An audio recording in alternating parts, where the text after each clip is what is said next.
Welcome to the official catch-up Lowland League edition this week. We've got Mozza. How you doing, Mozza? I'm very good, my man. How's you? Not too bad, mate. Not too bad. It's good to have football back in it. So good. So good. Like, it's been far, far too long. So just actually being able to be in person at a game again was brilliant. And the other person we've got this week is Sean. Sean, how you doing? Good, good. I'm glad we've got some games to cover this week. It's nice to be able to chat some actual football rather than chatting about the football league restarting again. Looking forward to it. You're at a game midweek with the big boys, St Johnstone. Absolutely, yeah. I've been quite fortunate that I've caught two in the last week. Was it St Johnstone's visit to New Central Park in the Betfred Cup, and then caught Kelty's home opener against Edinburgh Uni on Saturday. And we've had, I don't know if I'm lucky for this or not, but we've had the pleasure of plenty of Scotland games over the course of the week as well. So yeah, getting plenty of football fix at the moment. Very fortunate. Should we just gloss over the Scotland thing? It's probably for the best, isn't it? I mean, we just need to say we won. We don't need to talk about how we won, do we? So it's not pretty, but we get there. That's still what matters. Just a quick shout out to our sponsors, the Soccer Shop Direct. You can get them on Twitter at the Soccer Shop D, or get them on their website. It's www.thesoccershopdirect.co.uk for all your team wear and football equipment needs. Mozza was sporting the nice tracksuit bottoms yesterday with his black tracksuit top and navy bottoms. Visionary, mate. Fashion visionary. I thought they were going to phone the fashion police at halftime for you. I mean, generally that's me on a daily basis, mate, so I can't say much. Right, we're going to go through the games that happened in the Lowland League at the weekend there. So we'll start with the first game was BSC Glasgow 2, Del BT Star Mozza. Of course, you had your debut live stream for BSC.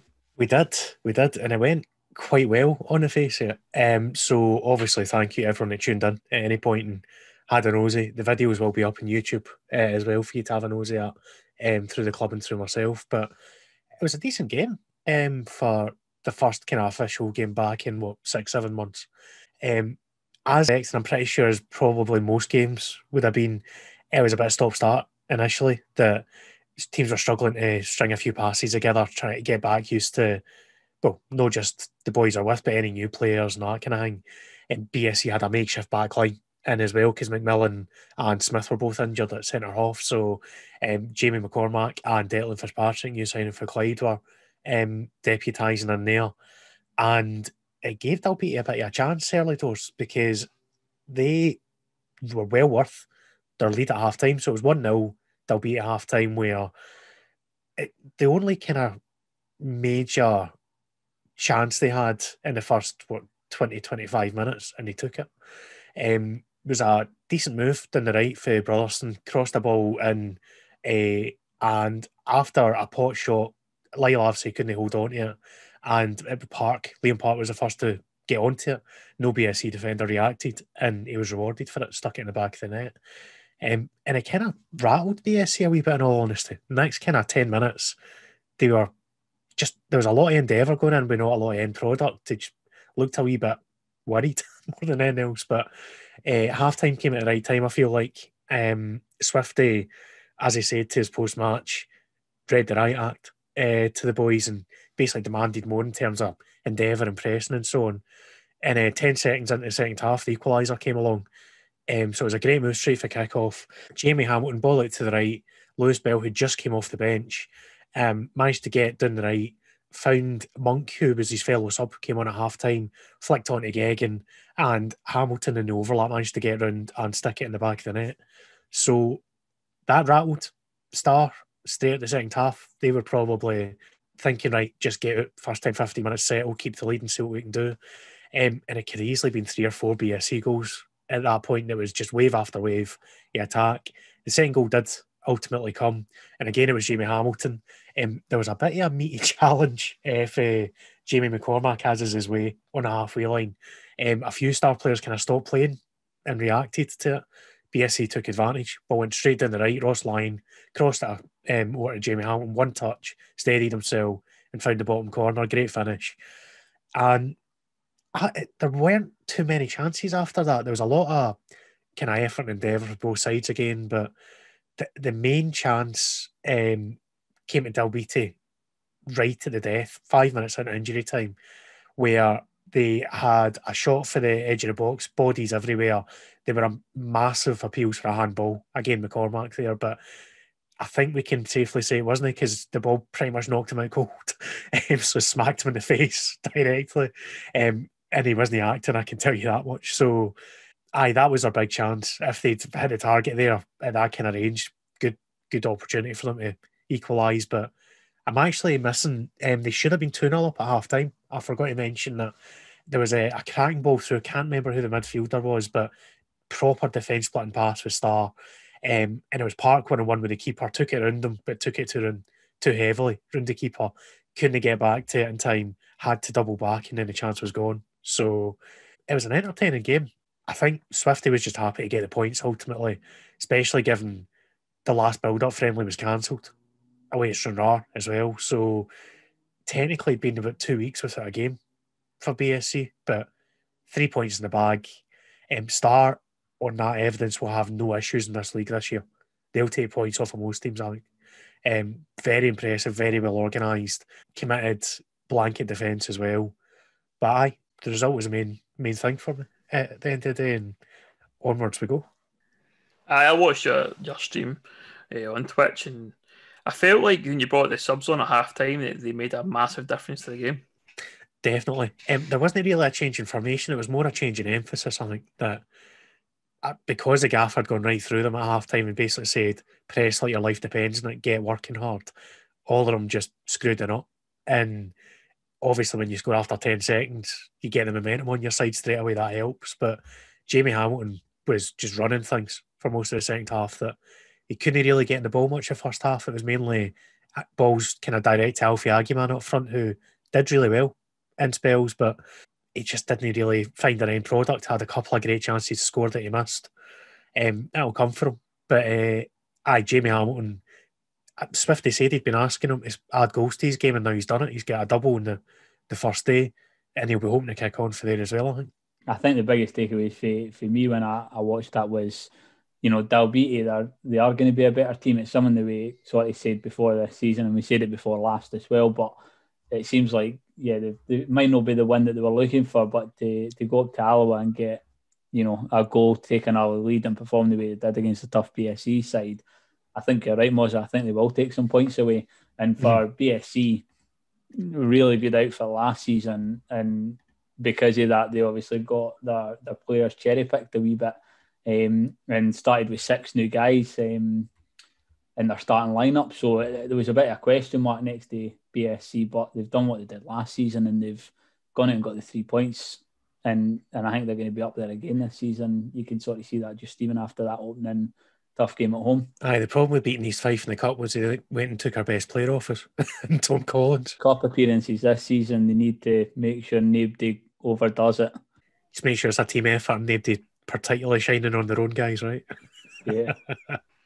All right, the next game we have is the Celtic Hearts 4, Edinburgh Uni 0. Sean, you were obviously at that game. Yeah, absolutely. Similar to, everybody now on the catch-up, I'm getting to do a wee bit of commentary, so lend my voice to something else, and it's meant that I'm quite fortunate I've been able to go in and watch the team play. So I suppose early on, Celtic quite fortunate. They've had a decent pre-season, and they got that game against St Johnstone, got some extra time in their legs, I suppose, something that none of the other teams in the league got to benefit from. And against Edinburgh Uni, it's a game that I suppose they were expected to do quite well. Early on, though, Edinburgh Uni definitely made it difficult for Celtic. Plenty of pressure from Celtic, but when it came to getting those chances in front of goal, the pressing from Edinburgh Uni made it very difficult.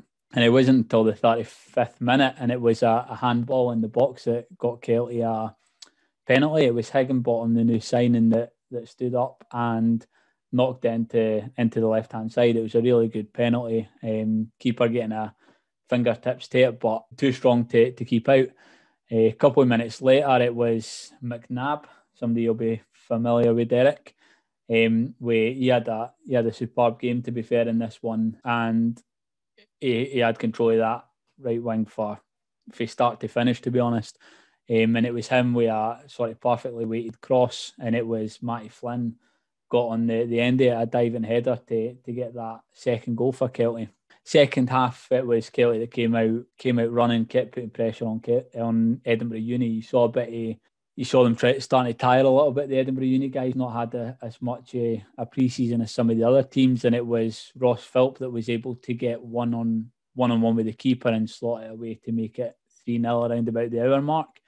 And then I suppose the highlight of the game came on the 73rd, and it was Higginbotham again, this time with an overhead kick, crossed into the far post. Got a overhead kick on it and into the far corner. After that, to be honest, it kind of reverted back to how the game started, with Edinburgh Uni pressing on and putting a lot of pressure on Kelty and just not giving them very much space. And a couple of chances, the closest coming for Cammy Russell.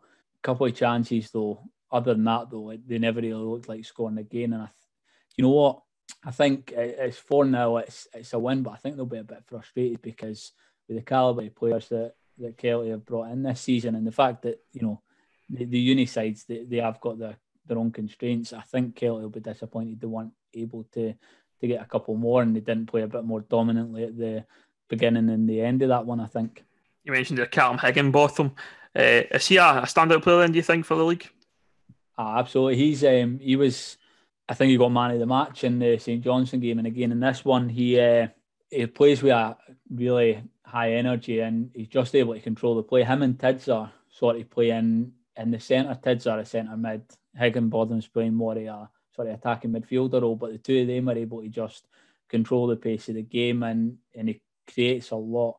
It was Higginbotham that created the goal for Tidser, or the opportunity for Tidser against St Johnstone, and he played his part into the goals obviously in this game as well. But he's going to be definitely a player to watch. There's a couple of standout guys in the Kelty squad and a couple of the boys that I think need to make a bit of a step up and play to the level that they should be, to be honest.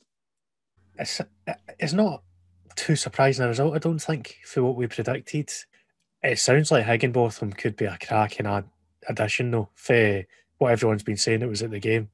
I say everyone's been at the game, everyone who watched the game, because obviously the doors are closed. But how did McNabb do, other than, I know you said he put the cross in, it was kind of bang on the money, but generally pretty good game for him?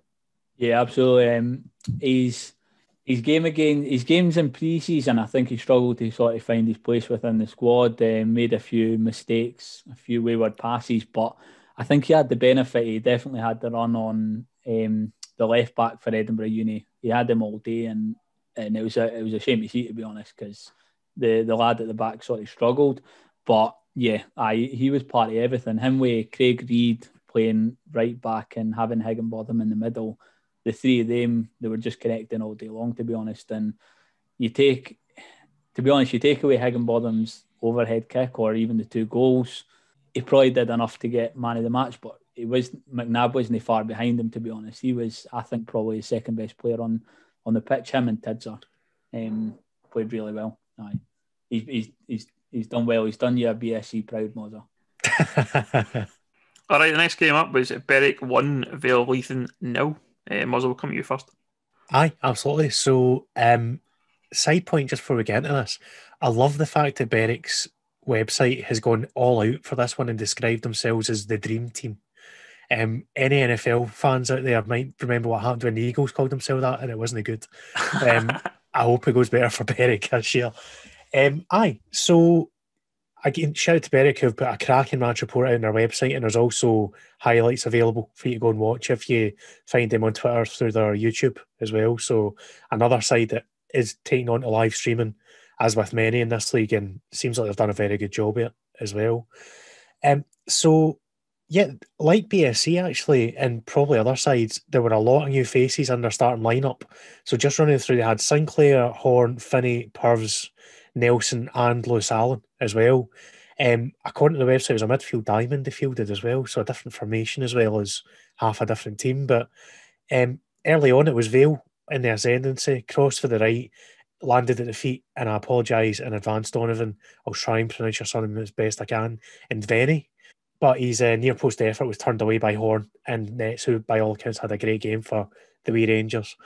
From there, basically both sides struggled to create any clear openings in the first half as the defence stood strong until 10 minutes left, half time. Berwick once again working the ball out to the right hand side. Forster with a low cross into the area.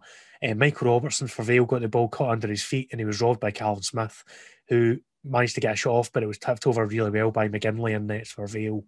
And that was pretty much it for all the way through till half time. The game sparked into life straight away in the second half, though. Callum Smith was tripped by Ger Rossi in the middle of the park, but 30 yards out, and Sinclair smashed a bit of a worldly free kick by all accounts off the crossbar and into the net. So when somebody says you've got a goal of the season contender in the first game, you know it's good. So I'd encourage you all to go and watch it on the YouTube. But ultimately, that was what separated the teams. By all accounts, Vale did really well, and I did notice that they had a few comments, very veiled comments, there's a pun for you, about the referee's performance, so they felt a wee bit hard done by.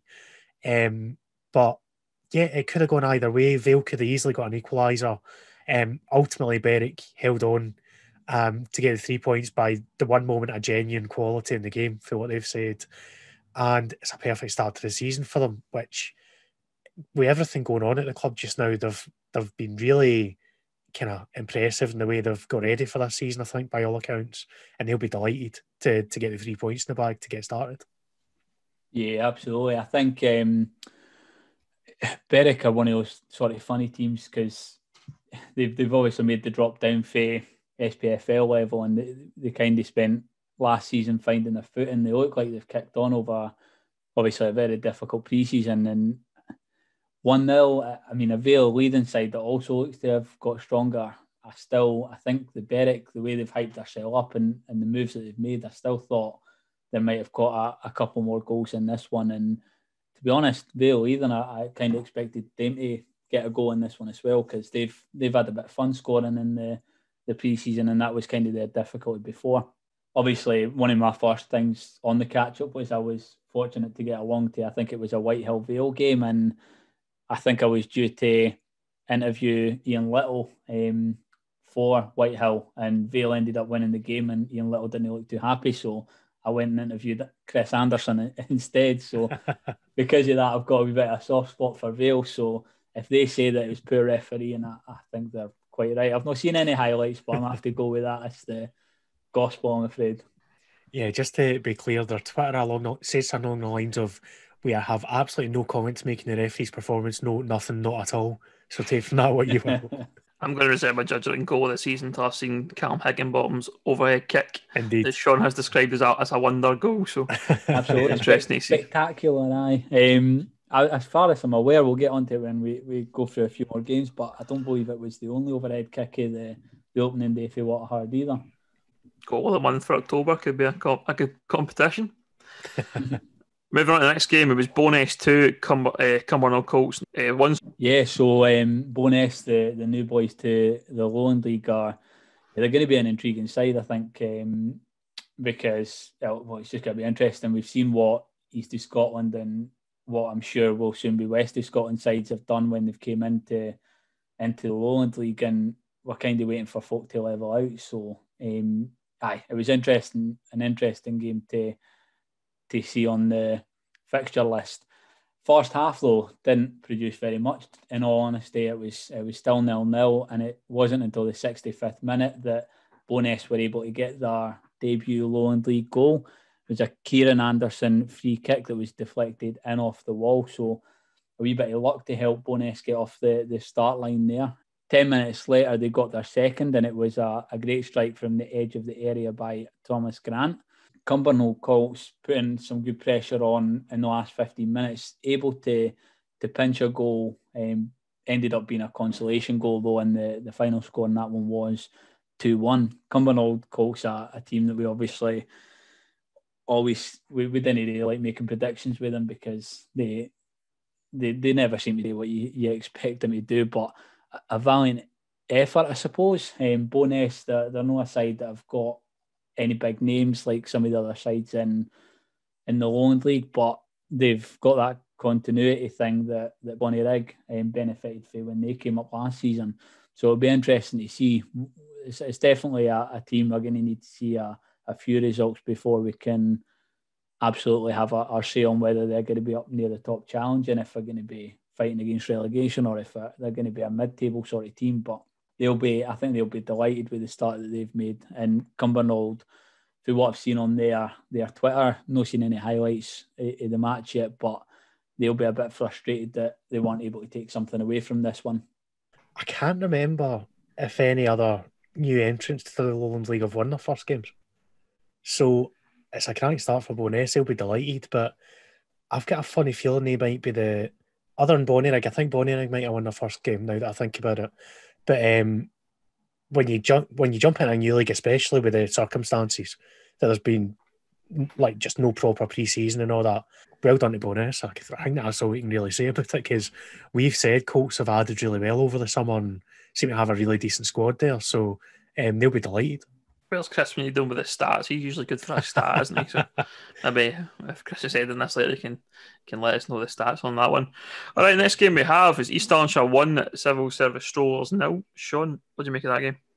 I mean, we had BSE Glasgow start down as a game of the week, but this was definitely a close contender as well, because two really exciting teams over the last few seasons. Shire, the home side, and I suppose Shire taking a bit of a hit with a lot of their sort of big names heading out at during the pre-season. It was definitely an interesting one to watch, and both sides seem to have made a bright start in this one, but neither side able to really get off the mark in the first half, and it wasn't until the second half that things started to liven up a little bit. It was Strollers that probably had the best chance of the second half, but it was a shot that went wide, and 85 minutes, 5 minutes from the end, it was Sean Brown that was able to get the only goal of the game to give East Stirlingshire the 1-0 win. So, yeah, I think last season Shire were a side that were scoring a lot of goals. And to be honest, Strollers, a difficult team to play against. They always make it difficult. They're a team fully sort of big lads, and you don't really get anything out of your set pieces when you play against them. But a 1-0 win for Shire is something I think they'll be happy with. A team that definitely wants to be pushing up the table again this season. I was going to say, Sean, when you were going through that, Sean was the boy that get outed on Twitter for wearing those horrendous silver boots, wasn't he? So at least he's managed to score and he won't get abused for them, I guess. But I think he'll be the main man for Shire this year. You keep him fit, he's a proven goal scorer. That's like a late goal for him there to seal 3 points rather than a single point. And I've taken a wee bit of stick over the last week or so, I've noticed on social media, for saying that Shire's depth isn't really as good as it was. Because obviously the squad's names have been circulated by the catch-up Twitter recently. I still maintain I don't think their squad is as good as it was. But if they can keep Sean fit, because he wasn't fully fit the whole last season, if they keep him fit, there's no reason why they can't have a great season again, I reckon. I think you're absolutely right. All right, the next game on the fixture list was Gallaferdine Rovers 0, Bonnyrigg Rose. Will come at you, Mozza. Shout out to Brendan at Bonnyrigg for the match report, because that's what I'm using as my basis here to run through things. He has entitled it Never in Doubt in Netherdale, so that gives you an idea what Rose were thinking. It was 4-0, to be fair. So apparently both sides had glimpses at goal in the opening 15 minutes.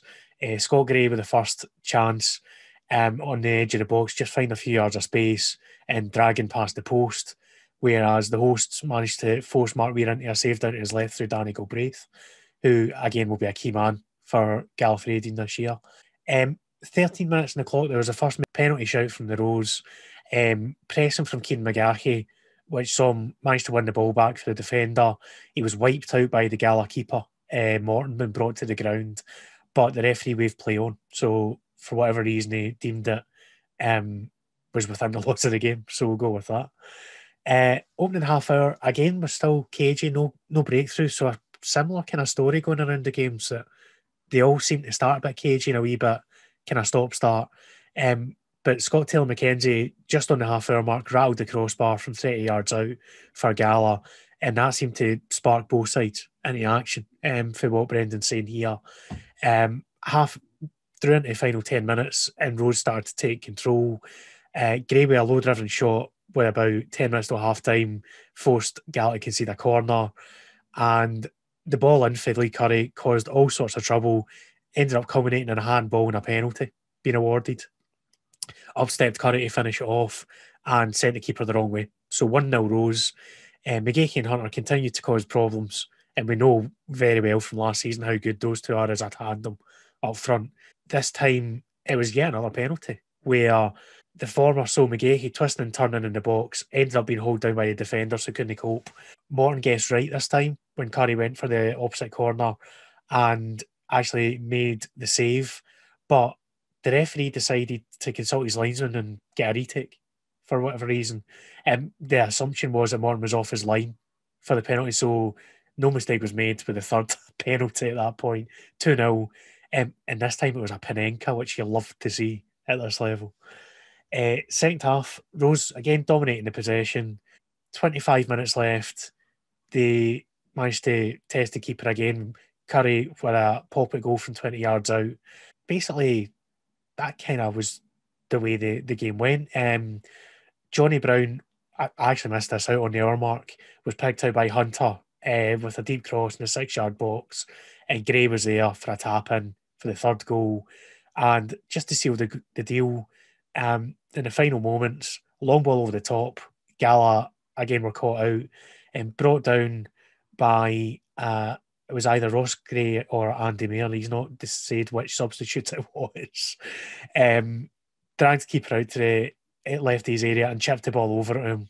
4-0 and a comfortable start for Rose. Although, despite the result, sounds like Gareth Fairydean Rovers did have some bright moments and will probably be a wee bit disappointed, all things considered.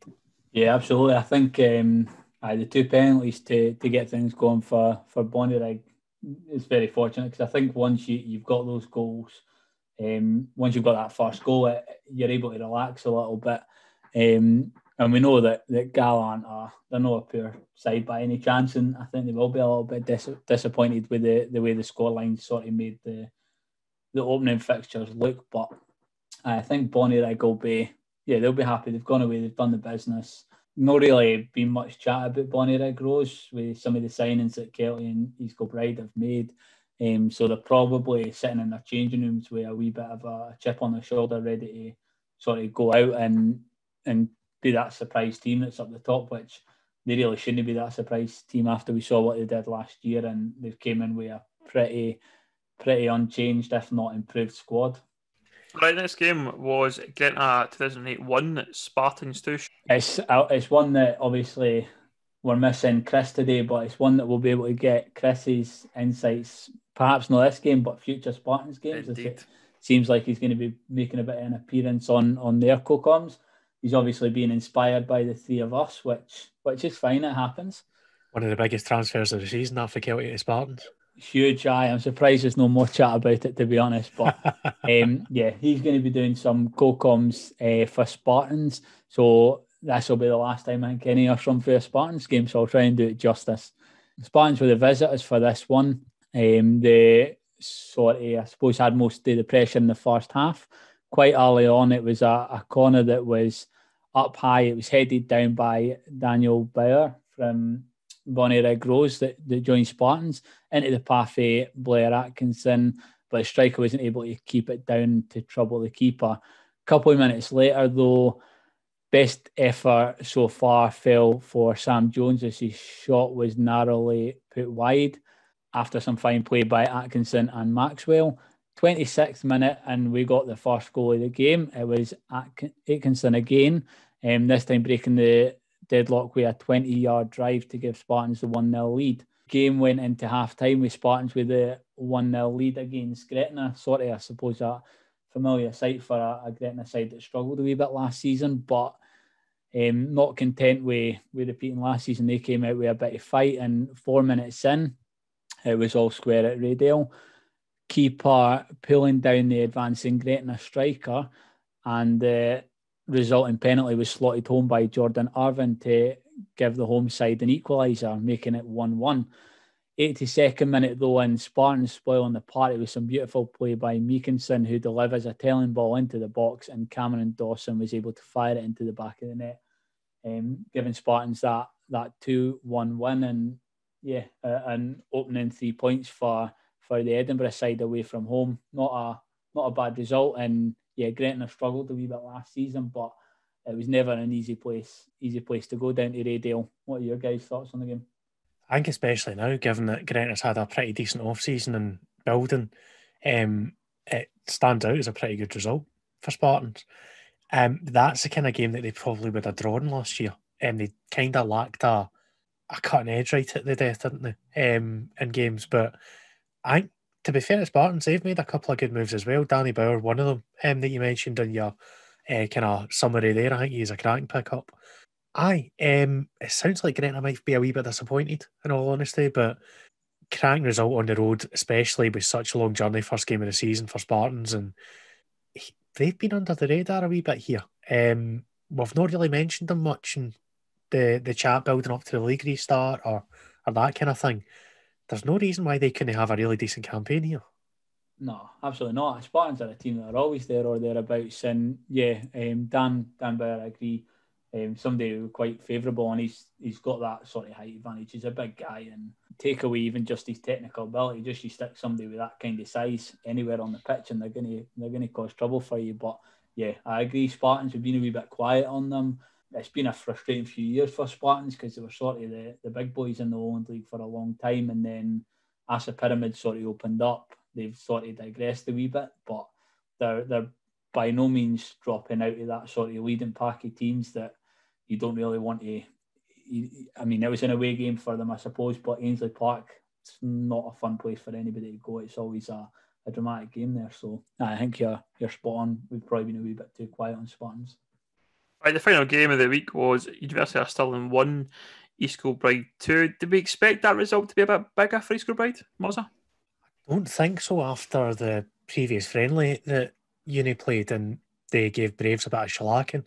4-0 wasn't it? So that opened their eyes a wee bit. And I think because of that, I kind of was expecting a bit of a closer game here, but certainly the way that it played out, I think Uni will be disappointed not to have taken something for the game. Ultimately, East Kilbride stole it right towards the end, but Uni actually took the lead early in the second half. But kind of it went down for there. And if anyone wants to hear Chris Geddes' thoughts, by the way, they are on the Uni's YouTube, and also if you go through their Twitter account as well, you can hear his thoughts. You could tell from his reaction he was gutted. He genuinely thought they should have taken something for the game. But to run through what happened, first half, again, similar story to other places, that there weren't too many clear-cut chances for either side. Craig Malcolm and Chris Erskine having kind of pot shots for outside the box for the visitors. 42 minutes on the clock, Jamie Penka darted across the goal, managed to get a ball whipped across the goal mouth, but no Uni players were there to turn the ball in. So that was the students' best chance. And there was one other one straight afterwards. Robbie McGill found the ball coming through to him. He was 1-on-1 pretty much on the keeper, but he blazed the shot high over the bar, kind of lost a wee bit of composure. Into the second half, Uni were the brighter of the two sides. On 50 minutes, loose play at the back from Stirling, however, let Paul Woods through on goal. This time Ben Fry kept him out, so that was 2 1-on-1s, one for either side that didn't produce a goal. And just 2 minutes after Kilby passed that chance up, the students took the lead. And it was their own defensive howler. Basically, a short back pass from Stevie Bell, one of the new East Kilbride pickups, left the keeper sold short, seized upon by Penka, who managed to nip past the keeper and slot into an empty net to give Uni the lead. Kilby reacted instantly, putting all sorts of pressure on. Only 3 minutes later, 61 minutes on the clock, the ball, after a bit of Stramash, dropped to Malcolm in the box, who doesn't miss, and he didn't miss. 6 yards out, it was 1-1. And it was back and forth action after that. Matty Burrows, a guy that we have pointed out over the last couple of seasons on this podcast, is a really, really decent player for Uni. Can play anywhere from right wing to right back to striker. Missed a chance that he maybe should have taken at the back post from a corner. And on the other side of things, East Kilbride, it was Stephen Old, another new addition who, believe it or not, he had a chance to score for his own half, trying to hit an audacious free kick when the keeper had maybe come off his line a wee bit too far, and he hit the post. So he was trying to break him. It didn't quite work for him. and that was 10 minutes left. And then the flashpoint came after that. Lewis Kidd was sent off just moments after the free kick, following a clash with Marcus Lavery. So at that point, Stirling would have fancied their chances. We scored right down to 10 men. But 5 minutes from time, here's Sean's moment they referred to. A cross from Smith on the East Kilbride wing. Darryl Healy, who had came off the bench, managed to land an overhead kick into the bottom corner of Fry's net, and Kilby managed to hold on under all sorts of pressure at the very death for Uni as well. So sounds like a cracking second half there, to be fair. It's just a shame the fans weren't there to enjoy it, but I expect Uni to have a very good season this time round, just based on the last two games they've had, if they can keep it together. Whereas Kilby, they had a wee bit of a difficult moment and they've came through it. So with all the additions I've made, and I did put them at pre-season favourites, they've passed their first test. We'll see how they go from here. Yeah, absolutely. I think Stirling Uni, I think they still managed to, string together 9 or 10 wins last season, and on top of that, there was some games that they probably deserved to take some points away, similar to today's game. So if they can sort of find that, just bridge that, get that wee bit extra out of the side, which I suppose is asking a lot because Geddes already does a superb job with a Uni team as it is. But yeah, there's usually fine lines between Stirling getting a point or 3, or as was the occasion on, I suppose, too many times they came away with no points in a game that they should have got something. For East Kilbride, yeah, they've gone out, they've done what they needed to do. Sitting back and watching it, I saw Stirling Uni and Dalbeattie Star both taking leads on Saturday, and thought to myself that, we were going to see some shock results in that first day. But like BSE, East Kilbride, they stuck in and they did what they needed to do, came away with the 3 points. And I suppose that's what the teams at the top of the league do. And it's what they're going to need to do, because you won't see a lot of the big sides dropping points this season. Looking forward to seeing that overhead kick there from East Stirling. I'm going to check out overhead kicks this week on YouTube first. Yeah, overhead kick of the week. That could be our competition this week, exactly. Yeah.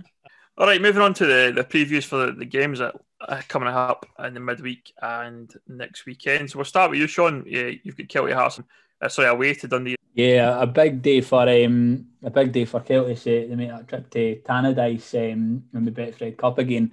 Frustrating, obviously, the circumstances that it's under, because it would have been good to take, to be honest, some Lowland League fans along to watch the Lowland League side in a match against, away at a Premiership side. Dundee United, I don't know if he's got the results over the weekend, but they had a bit of a shock result of their own, getting beat off of Peterhead. Not the best result for Kelty, to be honest, because I think Dundee United are going to come out with something to prove, but it's going to be a free hit for Kelty, to be honest. It's a big occasion for them. Nobody's expecting to be taking anything away. The game against St Johnstone, they lost that one, but it was 2-1, and St Johnstone went away and dismantled Brechin City 7-0. So, do you know what? I think they made a good account of themselves, and I think they'll be looking to do the same against Dundee United on Tuesday night. You've got to obviously back Dundee United for it as the SPFL side, but I don't think we're going to see a result like we saw at the weekend between St Johnstone and Brechin. I think Kelty are going to hold their own. Side note, has been a wee bit of an eye-opener, Brechin's results in the Betfred compared to Brora and Kelty's, but I'm just pointing that out. Very subtle, Mazza. Dundee United, I think you're right, but the only thing I think to say about them is that they can be quite hot and cold in the SPFL, so who knows? They've been pumped off Kilmarnock, but they've had some good results elsewhere, so who knows what will happen with Dundee United. Maybe you had a good account of yourself against St Johnstone, might be able to sneak something or keep it at least keep it respectable. I would think would be doable. I think that's got to be the aim, and I think it's just got to be, it's an experience for the boys. I say it's an experience for the boys, but a lot of them have played up at that level already. But to be representing a team for the Lowland League, I think it's a good opportunity for them, and it's a good advert for the Pyramid as well, and what we're trying to do for Scottish football. I say we, it's the Pyramid, what they're trying to do for Scottish football. It's a good advert for that. No, I think Sean's pretty much summed it up there, other than my wee cheeky comment. Our next game I've got is Civil Service Strollers. They are home to Youth Mob BSC. I'll take that. I'll take offence to that being called a mob.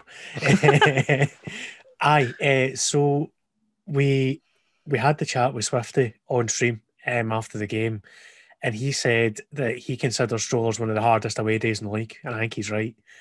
It'll be really interesting to play them this early on in the season and see how things play out. They've obviously had a narrow loss there to get started, whereas we've managed to grind the result out. So could go either way. Obviously, we want to win, and if I've got any designs on winning the title or challenging for it at the very least, this is a kind of game you need to win. And that kind of run, Strollers will take points off any side in this league. They're very capable, but I actually think it could be a pretty good game to watch. And if anyone wants to keep an eye on it, Strollers themselves are doing a free live stream of the game as well. So you can check their social medias or Twitter and so on for information on that. But I'm looking forward to that one. They're going to go for some self-promotion there, Moz, telling us about your own live stream. But yeah, if Civil are doing it, that's cool. Sean? Yeah, I think Civil, it's quite admirable because they run on a low budget and their pitches, it's not the best, but they use it to their advantage, to be honest. And because of that and the way that they play it, it's always a difficult place to go. BSC, I think they're going to have to bring their A game to take someone away from here because, yeah, I don't think it's not that their opening fixture was an easy game because it wasn't by any stretch, but I think they're really going to have to gel as a team, and those new boys are really going to have to contribute for them to come away with something here. Prediction wise, it's pretty even for me, to be honest, at the moment, purely because if the game was at Alloa, I think BSC would be favourites, but the fact that they're playing at Christgate Park, I think Civil Service could be in with a shout here. Sean mentioned also the new boys, Moza. News on Andy Monk. I know he's seen off and off an injury in midway through your second half. He'll probably be a few weeks. It's kind of your classic hamstring pull. I don't think he's torn it for what we've been told, so that's the good news. But it's going to be 3 to 4 weeks, I'd imagine, which is a shame because he was really impressive, really bright when he came on. So hopefully he gets back sooner rather than later because I have a funny feeling that he'll be pushing to be a starter in our squad.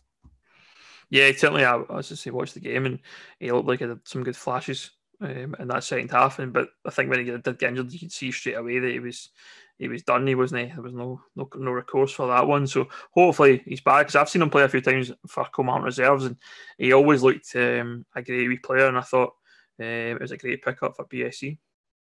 It's one of the few signs we've made that's kind of gone under the radar, I think. Even for people that follow us, not just other teams in the league. I was very, very impressed with him when I hadn't actually seen any of his game before the weekend. So fingers crossed that we get him back out in the pitch sooner rather than later. All right, next game is Bonnyrigg Rose versus Cali Braves. We get the first chance to see Cali Braves play, Sean. Yeah, it's going to be an interesting one as well because Cali Braves are that friendly against Stirling where they didn't put any goals past them was a wee bit of a shock, to be honest, because they've possibly got one of the best strike forces in the Lowland League, especially with the addition of Jack Smith. Bonnyrigg Rose, though, they're probably definitely at New Dundas Park. They're going to test Cali Braves, and for this one, for myself, I just can't see anybody going to New Dundas Park yet and taking points with Bonnyrigg. I think they should be able to win, but it's not going to be as comfortable as it was for them last weekend. They're going to have to work pretty hard to get the points, but I think they've got enough to do it, and I think they'll win by a couple of goals, I reckon. Next game on the fixture list is Cumbernauld Colts versus University of Stirling. This one, I am going to change what I would have said before the weekend's games. I think previously I'd fancied Colts. I really fancy University of Stirling after the way things have played out.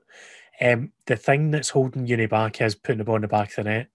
I feel like we've said that before in previous years on here, but I just feel like they've got a cracking team this year put together. Chris seems very, very excited about the bunch of boys he's got, and Colts maybe a wee bit of a slow start. They could bounce back easy enough, but yeah, I'm gonna put my neck out there, and I quite fancy Stirling Unity to do something there. Yeah, I've seen, for what I've seen for both sides so far, I sort of expect Cumbernauld Colts to lose this one, so I'm going to go for a Cumbernauld Colts win, because you seem to do the exact opposite to what I'm expecting every time.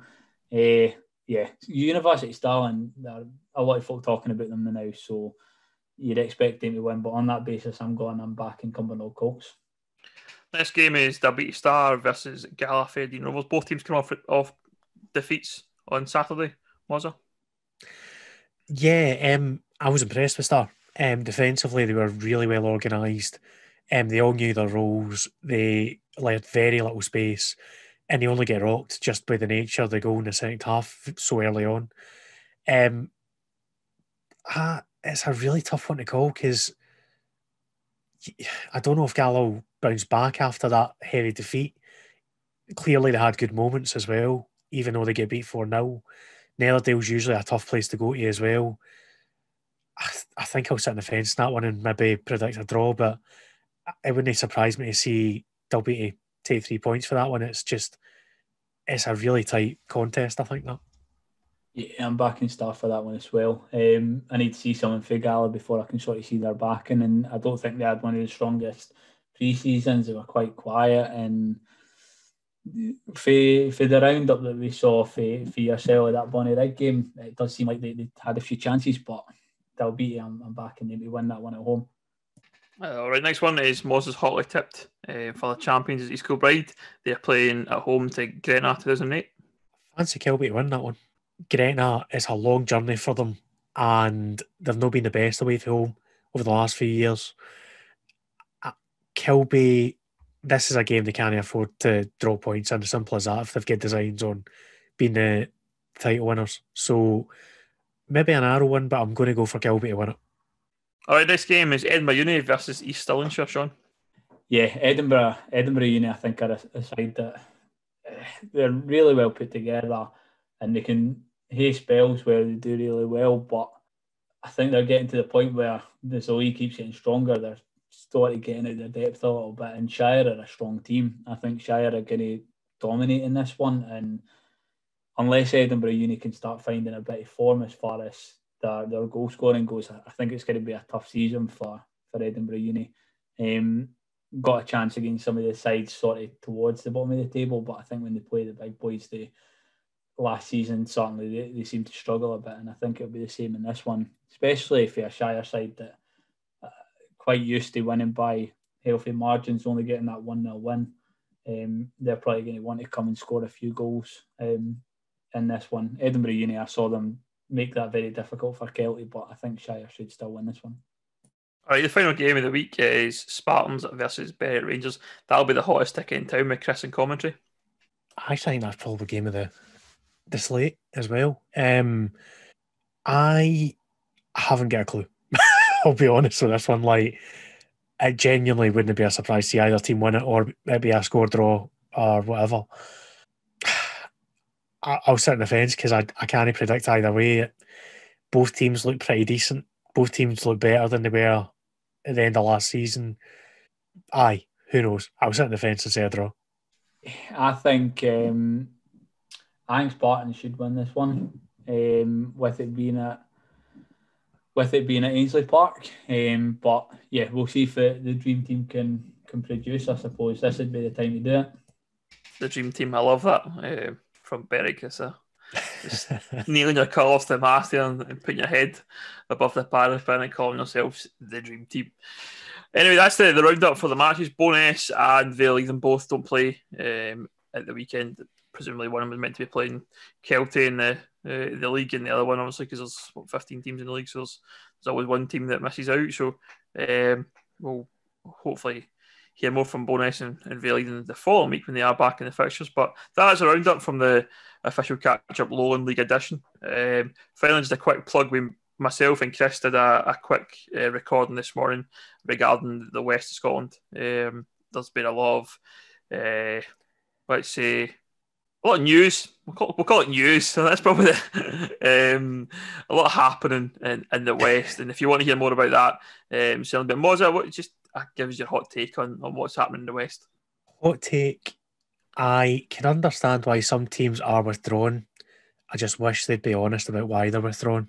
And put it this way, some of them, and they're saying so because of player welfare concerns, it will come out in the wash. I'm very sure that others are saying that are not pulling out for that reason. There's monetary concerns there. We'll wait and see what comes with that. But look, ultimately, anyone that wants to play, then let them play on and reform the leagues.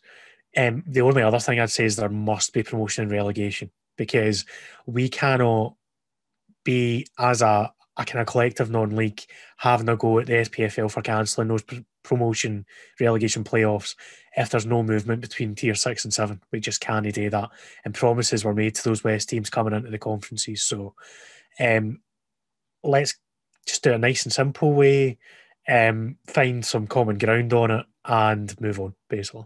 Yeah, I agree with that completely. There's no way you can run without any promotion relegation. I think the West Committee kind of backed themselves in a little bit of a corner, saying they wouldn't punish any team from withdrawing. So it may be difficult to come up with a solution. But hopefully, I know some teams who have indicated they would want to withdraw have until probably, it's just 5:05 as we record this. They'll have passed the deadline for saying they want to play. So we'll probably find out pretty soon what clubs are out. Some have already obviously committed. I think the big ones, Talbot and Pollock in the Prem, Cumnock as well, and Kilbirnie are all Prem teams that have put statements out in the last day or two to say they won't play. So that's quite a big revelation for me, is that Talbot and Pollock both not playing West of Scotland football next year. Yeah. But I say, Chris and myself had a good chat this morning. There's 20 minutes there that you can have a listen to if you are in the West and want to hear more. But until next time, thanks for listening, and we'll speak to you soon. Catch you later, folks.